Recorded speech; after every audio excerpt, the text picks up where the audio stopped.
Alright, Nathan Smith, here is your video feedback layout project. Okay, so first thing is your organization. Let's talk about your files and your file structure. And your names, when I'm trying to identify what parts of the assignment go with what, it's really helpful if you rename your files so that you indicate what part they're supposed to go to. So if you have a cloudy sky that's supposed to be a tile image, put in that this is a tile and the size. So if it was a 1024 pixel image, you can put 1024 in there.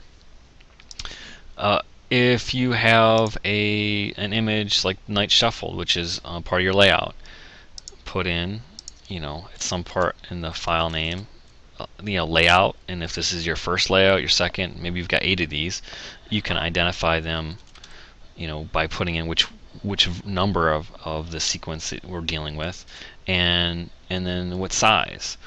I think I had you do two 2048s by 1536s and a couple of 1920s. So let's say this is a 1920 by 1080 layout.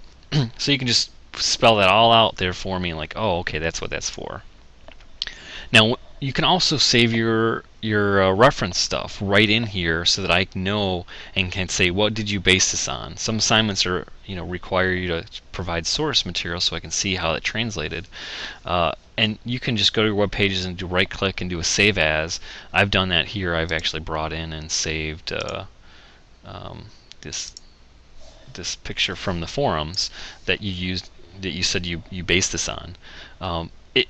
It was nice that you put the links in there, but some of those pages had multiple images on there, so I had no idea which particular image that you wanted from that in there. So it's better to grab that, save it, or do a print screen, capture that image, put that in your documentation, or save a version of this file into your the files that you submit, so that I can make that connection.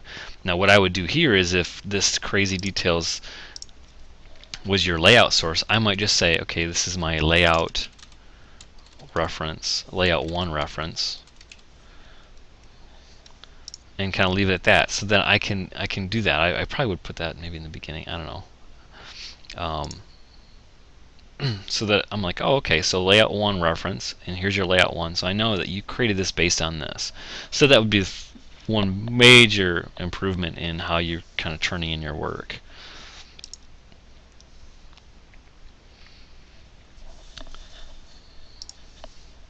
Okay, so translating the designs. I think you struggled a little bit with a few things to kind of translate it over. So I grabbed this. I'm assuming this is what you based your reference on, but you'll notice that it's like split, I don't know, almost down the middle. So there's one block in here, and then you have another block for content, another block that kind of dropped in there, and then this other piece. So you've kind of got that piece in there. This piece totally needed to be either rotated and contained within this space, and a couple more chunks were left open or dropped in something, and then I can see how that would translate a little better. Again, on this shuffle one, I don't think the source image was kind of matching up. I know you want to jumble it up like this, but you didn't even need to jumble it up.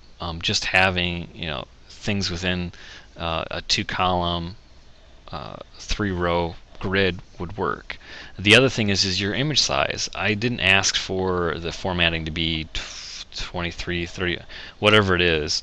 The image needed to be one of the 2 sizes that I kind of fit. So then you need to translate this 2-column, 3-row design into that. So if we were doing, I'm just going to change this to 20.